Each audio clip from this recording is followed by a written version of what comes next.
Estamos listos para iniciar nuestro 7º episodio de esta segunda temporada de Diálogos con el tabasqueño de corazón, progresista por convicción, constructor, fundador y diputado federal de Morena en la 65ª legislatura, presidente de la Comisión de Energía de la Cámara de Diputados, licenciado en Derecho por la Universidad Juárez Autónoma de Tabasco. Estudió Ciencias Políticas, Derecho Constitucional y Derecho Comunitario. Su pasión es servir y ser útil a la sociedad. El creer en la democracia es uno de los principios que lo caracterizan. Decidió tomar el rol de aportar el tiempo a un tema que es muy importante, el cuidado al medio ambiente. Por eso crea la Fundación Vital Equilibrio por la Naturaleza, que se dedica a generar una cultura de cuidado y prevención de la contaminación y cuidado al medio ambiente. Gusta por la lectura y de hacer ejercicio. Fiel seguidor de los Vaqueros de Dallas, a pesar de que tienen 23 años de no ganar. Manuel Rodríguez González, en Diálogos con la Comunidad UO.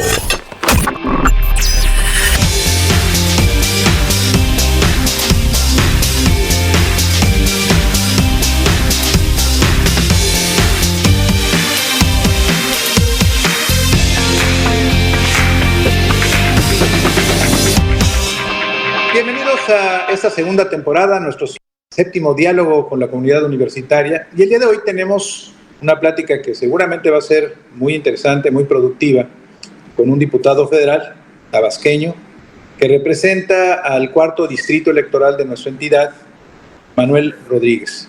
Manuel, bienvenido. Gracias por aceptar esta invitación para platicar con la comunidad de la Universidad Olmeca en este 7º diálogo de nuestra segunda temporada, Manuel. Estimado rector, me siento muy honrado con la invitación que me hicieron, que me hiciste personalmente, y poder estar con la gran comunidad estudiantil de la Universidad de Olmeca y participar en estos diálogos que sé que han sido de sumo interés, y espero que este en particular esté a la altura de las expectativas de esa gran comunidad universitaria. Ya me explicaste tú que habrá una estructura en la segunda gestión que tendrás después de haber sido reelecto con un abrumador número de votos de la Comisión de Energía, que es una comisión a todas luces muy importante, sobre todo porque en el proyecto de gobierno del licenciado Andrés Manuel López Obrador, también tabasqueño, se planteó desde el inicio una reformulación de la estrategia energética.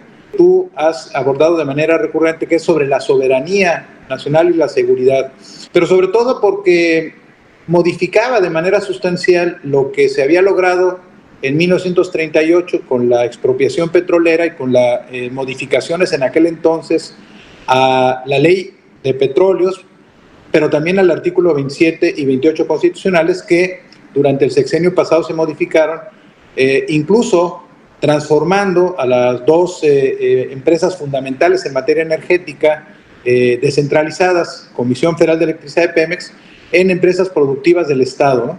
Y además, bueno, el tema de una abierta privatización del sector. ¿Qué significó para ti, Manuel, el haber sido electo, porque es un proceso también democrático en la propia Cámara, responsable de esta importante Comisión de Energía? ¿Y qué es lo que hace un presidente, específicamente en este caso, de una comisión como la de energía? Bueno, significó una gran oportunidad de conocer a fondo el sector energético. En Tabasco todos estamos involucrados con ese sector porque la principal industria que tenemos es precisamente la petrolera, vinculado con la energía, digamos, que representa el 70% de este gran sector. Y en ese aprendizaje, pues uno se da cuenta que nos habíamos quedado cortos en la parte de lo que veíamos que iba a afectar la reforma energética aprobada por el anterior presidente Peña Nieto, porque afecta de manera significativa la calidad de vida de los mexicanos. ¿Por qué? Porque nos volvió dependientes del exterior y estamos trabajando para revertir ese proceso a pesar de las grandes oposiciones que hay, los grandes obstáculos que nos van poniendo enfrente para efectos de ir revertiendo los efectos de esa reforma energética. Me quiero explicar por qué es tan importante que podamos revertir esa reforma. Ya hemos dado pasos significativos, formé parte de ese proceso, pero todavía falta más, porque les quiero dar un dato para que entiendan la razón de por qué nos oponíamos, por qué estamos trabajando para recuperar la soberanía y la seguridad energética. De cada 10 litros de gasolina que en México se consumen, 7 son importados del extranjero, especialmente de Estados Unidos. ¿Esto qué significa? Que si en cualquier momento, por una razón política o climatológica o algún accidente, no nos suministran el combustible, pues tenemos solamente 3 litros hechos en México. Y en cuestión de 3 días no tendríamos para satisfacer la demanda del país y se paralizaría. No sé si recuerdan que cuando se empezó a combatir con firmeza y con grandes logros el huachicol, es decir, la ordeña de los ductos que transportan combustible, tuvimos durante algunos días desabasto en algunas entidades del país, que fueron aproximadamente 10, y veíamos escenas en la televisión y en las redes de gente haciendo largas filas durante horas para poder cargar combustible, y a veces llegaba a haber problemas, disputas personales, golpes, porque la gente quería llegar primero, quería pues cargar gasolina, llenar sus bidones, etcétera. Y eso que solo fue como parte del combate al huachicol, que se tuvo que controlar la parte de los ductos, y afortunadamente solo fueron unos días y después de eso se normalizó la situación. Y quiero comentarte que precisamente en esa nueva política energética se está construyendo la nueva refinería de Dos Bocas en Tabasco, la cual de por sí, con la inversión que está generando, ha creado muchos empleos en Tabasco, ha reactivado nuestra economía, pero sobre todo está contribuyendo a que en un futuro muy próximo, estamos hablando de aproximadamente un año de esta fecha en adelante, para que produzca 340,000 barriles de combustible al día.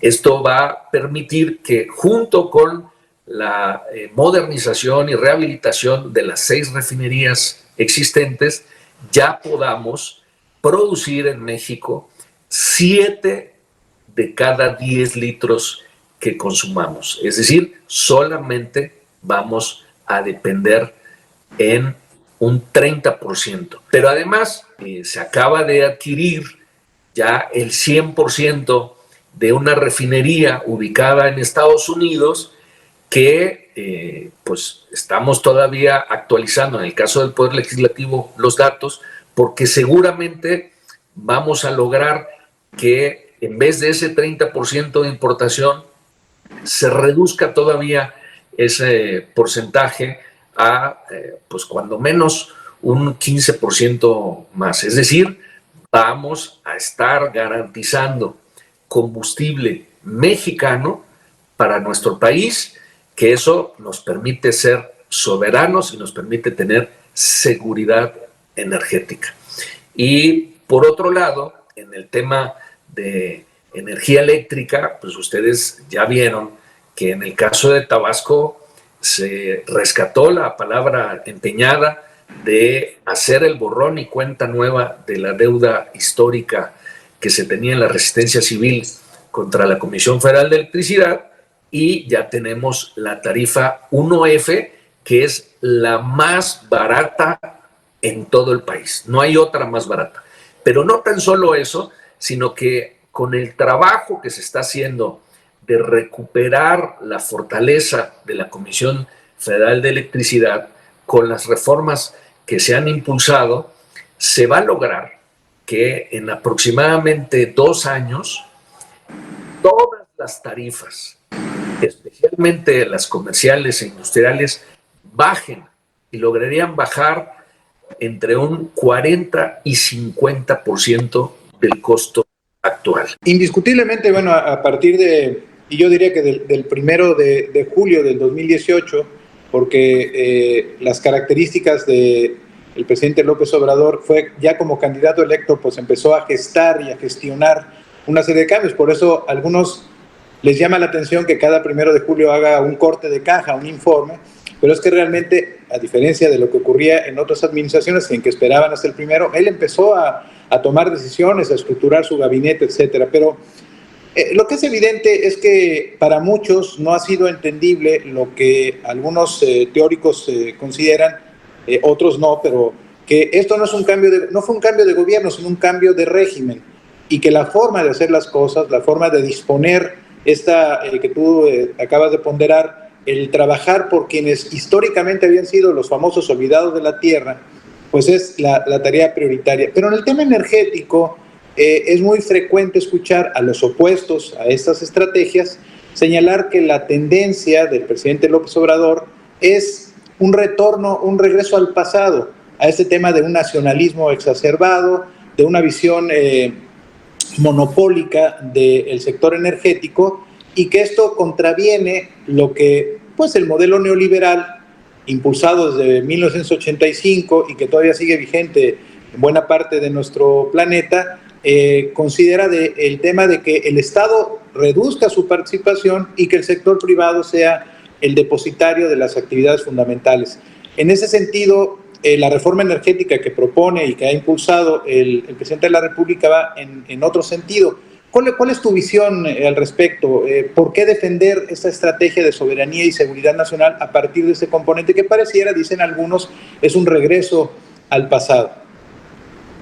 Bueno, primero dejar en claro que en el caso de la 4T, como se le conoce coloquialmente, la Cuarta Transformación, quienes participamos en ella, Morena y nuestros aliados, estamos a favor de la iniciativa privada, estamos a favor de que participe la empresa privada en todos los ámbitos, pero que se haga de manera responsable y sobre todo pensando en el bien de todos, que no haya abusos. Y en el caso específico del sector energético, de manera artificial fueron desmembrando, fueron desarticulando a las empresas que eran muy sólidas, me refiero a Pemex y Comisión Federal de Electricidad, para ir generando un ambiente, una percepción de que eran empresas que generaban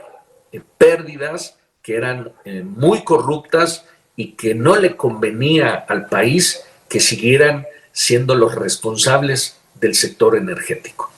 Y bueno, pues lograron esa percepción porque mucha gente efectivamente estaba convencida que esas empresas no servían, cuando en realidad todo era un proceso artificial manejado desde el poder con alianzas oscuras precisamente para privatizar este sector que debe de ser un sector que controle el gobierno por la importancia en el desarrollo y en la vida diaria de todos los mexicanos.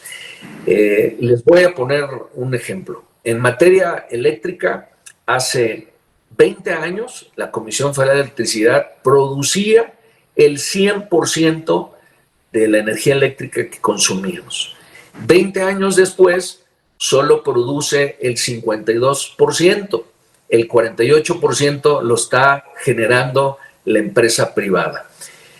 ¿Porque no tiene capacidad de generación la comisión? No, sí la tiene, pero fueron generando fuera de la ley, porque lo empezaron a hacer antes de la reforma energética. Esto empezó desde el gobierno de Ernesto Zedillo y se consolidó con Fox y Calderón, en donde tuvo la Comisión Federal de Electricidad que parar diversas plantas para poder comprarle a la iniciativa privada energía que no necesitábamos, pero que vía contratos teníamos que pagar.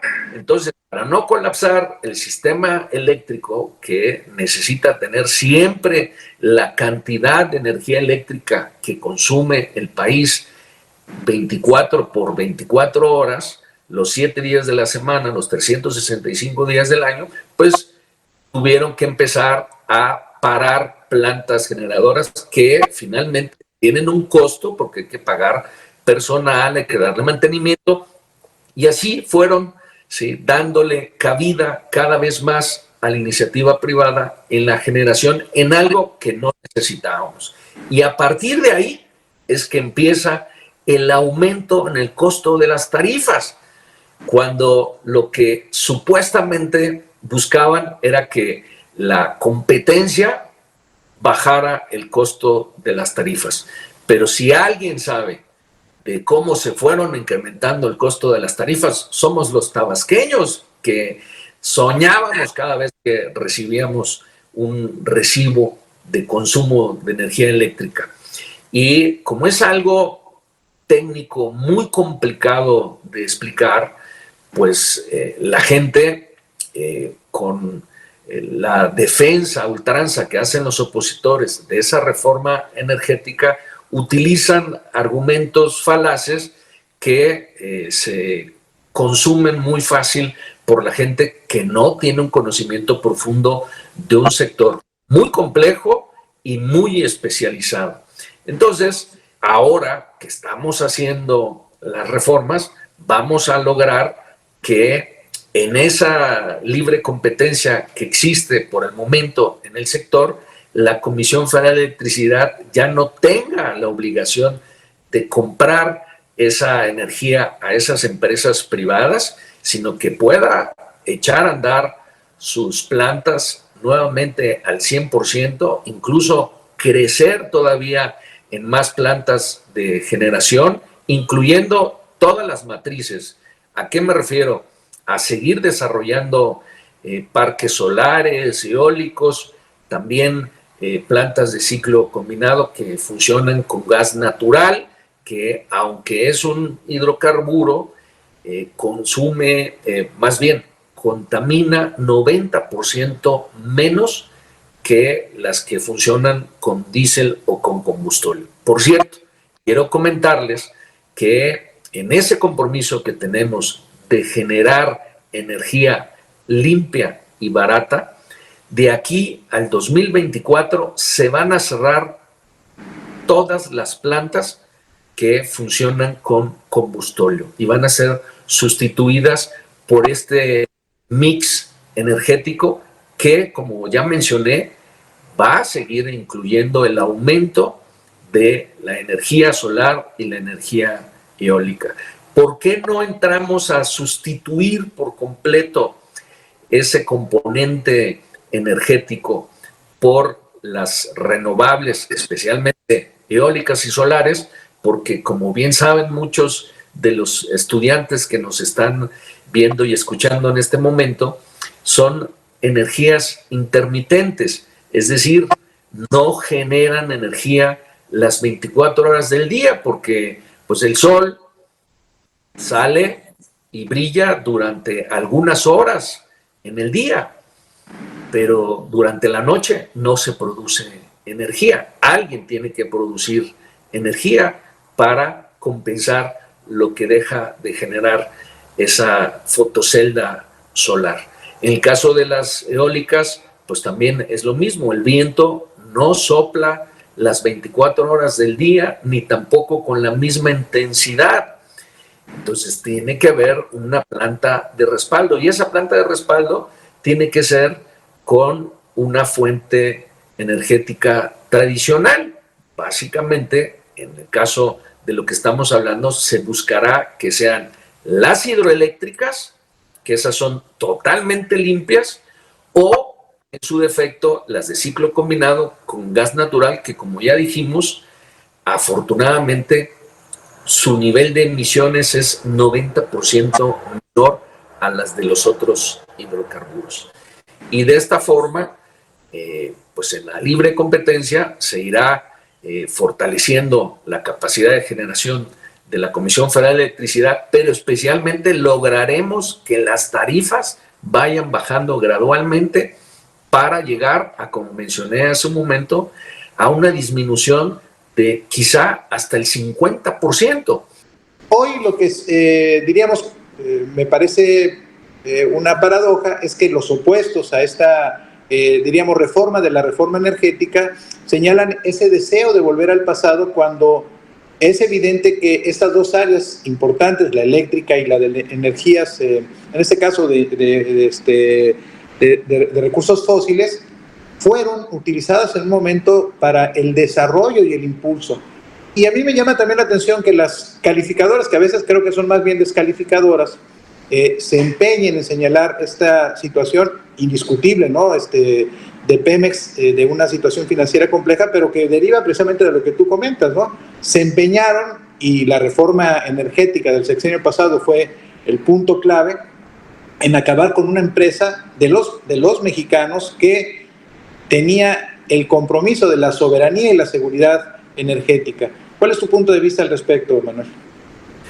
Pues que afortunadamente para los mexicanos votamos en el 2018 a favor de ese cambio de régimen que representa el proyecto que encabeza nuestro presidente Andrés Manuel López Obrador, y que detuvimos ese proceso privatizador y que poco a poco estamos fortaleciendo a Pemex, que se ha dicho de paso, llegó a ser la 7ª empresa petrolera a nivel mundial.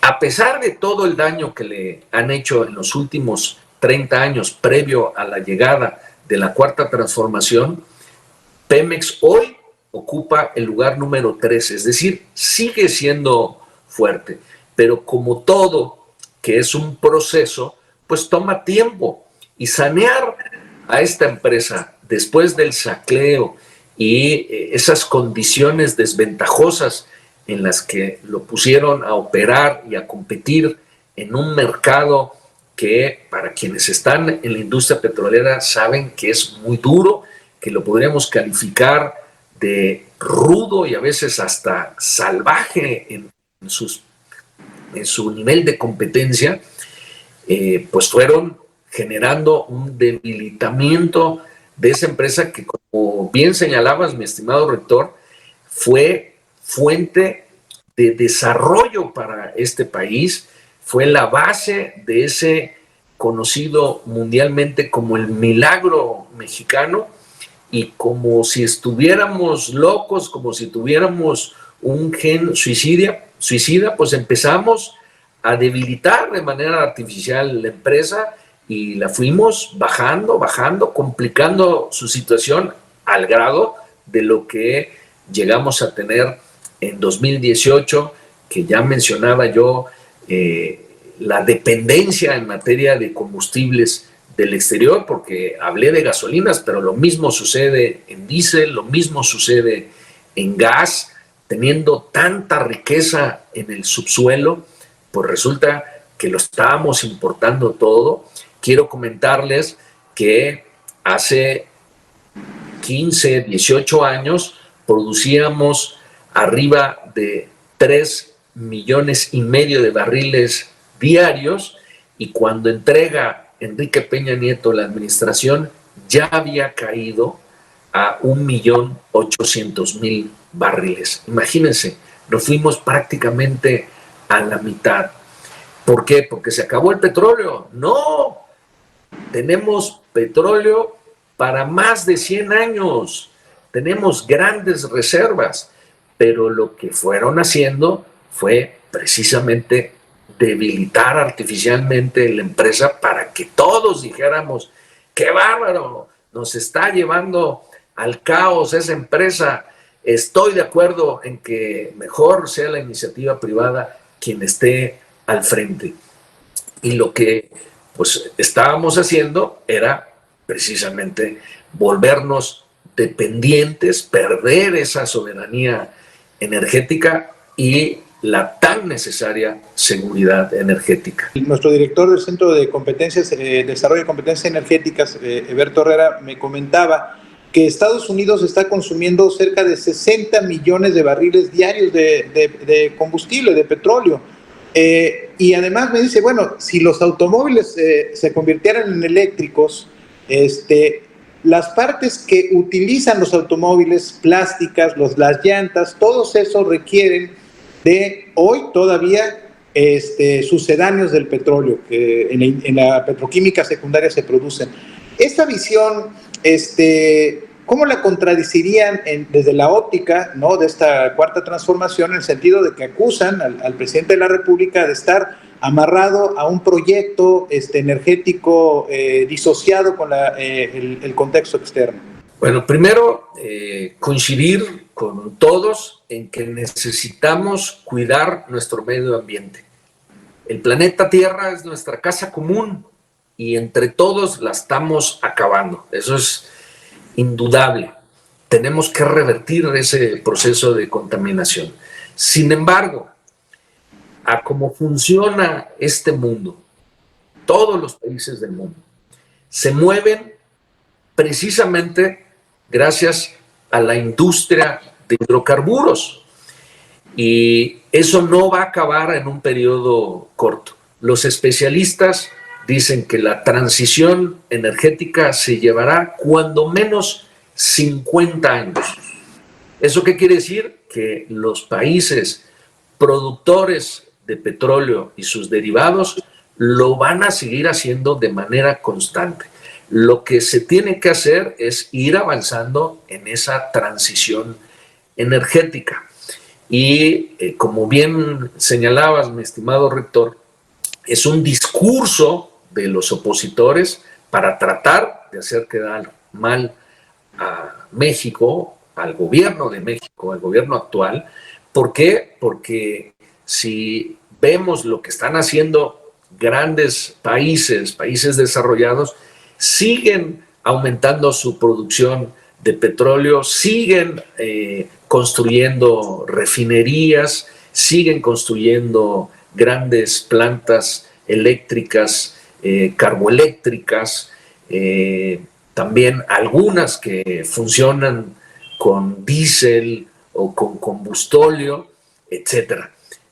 Quieren hacer ver como que el resto del mundo está dejando esa matriz energética contaminante y que lo están haciendo solo con las renovables, cuando eso no es así.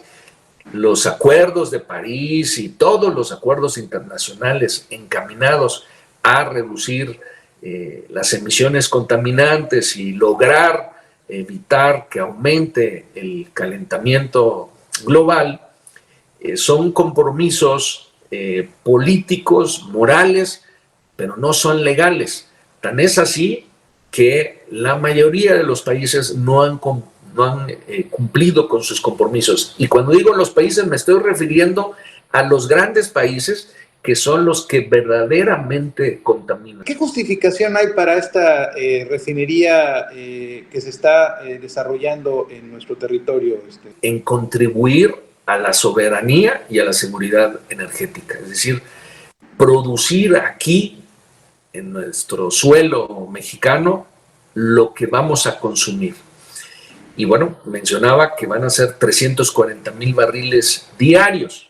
Eso significa que vamos a dejar de importar esos combustibles, los vamos a hacer en México. Y además, aparte de contribuir a la soberanía, a la seguridad energética, vamos a lograr que baje el costo del combustible, que es algo que deseamos todos. El dolor de cabeza constante, especialmente en el gobierno anterior, era que a cada rato había los famosos gasolinazos. Eso con la actual administración se acabó.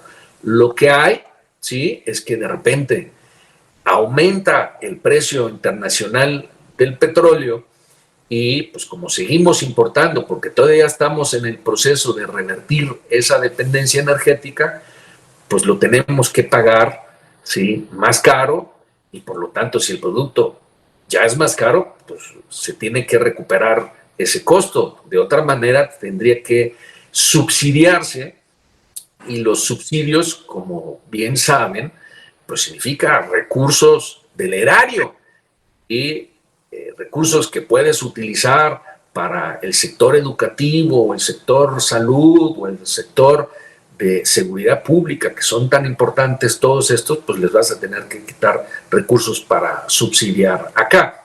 La reforma energética, esta contrarreforma, como le han llamado algunos del gobierno de la Cuarta Transformación, ¿qué observa sobre este aspecto de la petroquímica secundaria en particular? Sí, en la nueva política energética hay un rubro prioritario para darle atención precisamente a esa parte de la industria petrolera.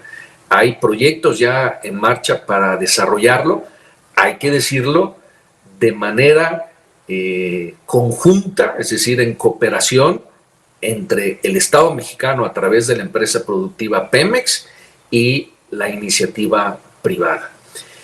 ¿Por qué? Porque la más rentable, la que genera mayores ingresos, es precisamente esta parte, y la habían dejado totalmente abandonada, en el olvido. Se habían concentrado solamente en la parte de explotación petrolera, nada más. Por razones que ya mencionamos, algunas de ellas, y otras muchas más que sería muy largo para explicar en este diálogo, pero sí, prácticamente no existía esa industria, y los planes están ya desarrollándose precisamente para tener una industria petroquímica fortalecida y que esté generando la riqueza que sabemos que va a dejar grandes y muy buenos beneficios para todos los mexicanos. Recordarás que cuando llegaron estas 13 reformas del gobierno de Enrique Peña Nieto, entre ellas la reforma energética, vino acompañado, yo era subsecretario de Educación, tú estabas en algún momento de subsecretario en la Secretaría de Gobierno, pues hubo reuniones en las que se nos conminó a generar un impulso para el crecimiento de la oferta de profesionales en el ramo energético. Se hablaba de 350,000 empleos que se iban a abrir. Esa fue una promesa obviamente incumplida, sobre todo porque esta privatización de campos petroleros de extracción se dio en muchos casos a empresas extranjeras que en la mayoría de las ocasiones lo que traían eran a los especialistas extranjeros, ¿no? Y no se abrió esta opción. Esto ha generado un desaliento en muchos jóvenes que están estudiando hoy la educación media superior y que en un momento determinado veían como una expectativa al sector energético. Te comento, por ejemplo, que la Universidad Olmeca, en la época de nuestro mutuo amigo, muy extrañado siempre, el rector Lacies García Dedien, pues abrieron la carrera de ingeniería petrolera, luego geología, geofísica, ahora tenemos ingenieros químicos industriales, pero observamos, diríamos, un desánimo por incorporarse a estos programas, que además, lo comento, pues también generó que muchas instituciones públicas y privadas insertaran en su oferta educativa estos programas, los que he mencionado, y otros relacionados con el sector energético. ¿Cuál es tu visión? ¿Qué es lo que va a ocurrir en los próximos años? ¿Qué les recomendarías tú a los jóvenes que están hoy en educación media superior y a los que están estudiando con nosotros esas carreras, que a lo mejor se sienten desalentados y dicen, bueno, ¿y dónde voy a trabajar? No va a haber, porque ya se acabó la reforma energética que se había planteado, que nos iba a abrir espacios, se canceló. ¿Cuál es la óptica que tú tienes al respecto, Manuel? Les tengo una muy buena noticia. ¿Por qué? Porque el sector energético se está fortaleciendo, va a seguir creciendo, se calcula que va a crecer en un orden mínimo de 6% anual. Es decir, todo ese recurso humano que se está preparando, que se está capacitando en las instituciones de educación superior, van a tener buenos y grandes espacios de trabajo, pero especialmente porque estamos impulsando cambios en la parte de contenido nacional del trabajo en el sector energético. ¿Por qué? Porque lo señalas muy bien, mi estimado rector, que esas empresas extranjeras, pues lo que hacían era venir a México y las áreas mejor pagadas, los técnicos que se requerían, pues los traían de sus países y solamente contrataban mexicanos para las labores, digamos, mínimas y sobre todo las peores pagadas. Ahora, con las modificaciones que se están impulsando, se va a exigir que se demuestre que se tiene trabajando a mano de obra calificada mexicana, porque la tenemos, porque es de gran calidad, porque incluso somos no tan solo iguales, sino mejores que países desarrollados en este tema. ¿Por qué? Pues porque hemos sido afortunados en tener grandes riquezas energéticas, especialmente la industria petrolera, y eso ha provocado que tengamos especialistas en el área y bueno, pues esos se han convertido en docentes y un ejemplo pues lo tienes ahí con nuestro amigo Alberto Ramos, que bueno, pues él es un gran,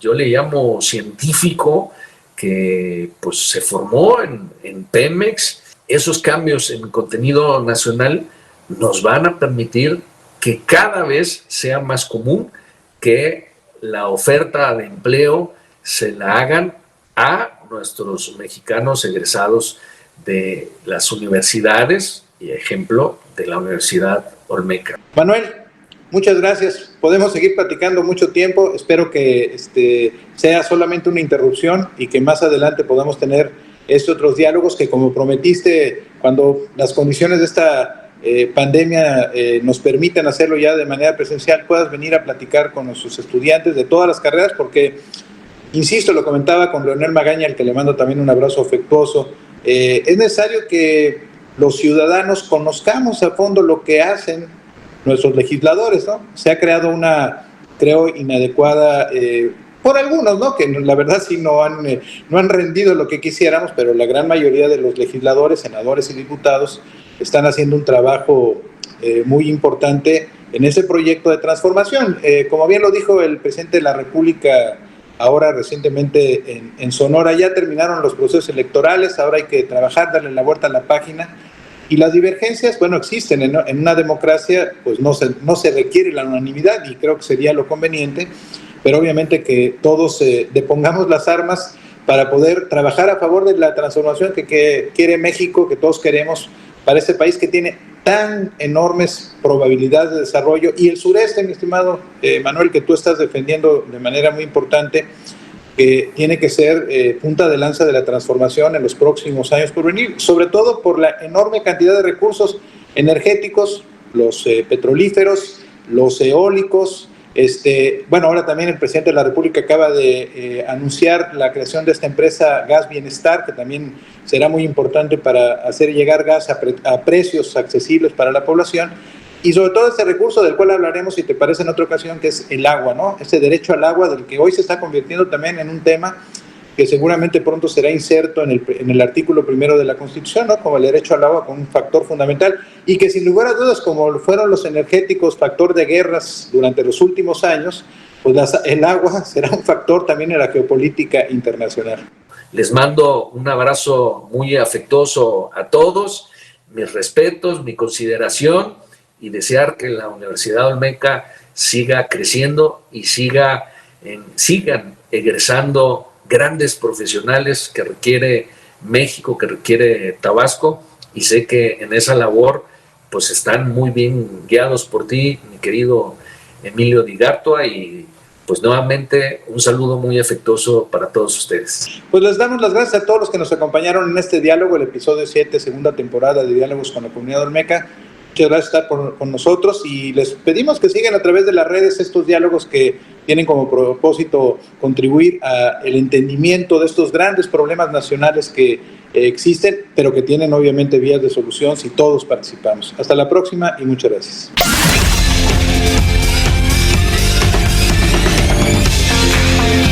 Universidad Olmeca. Raíz de sabiduría.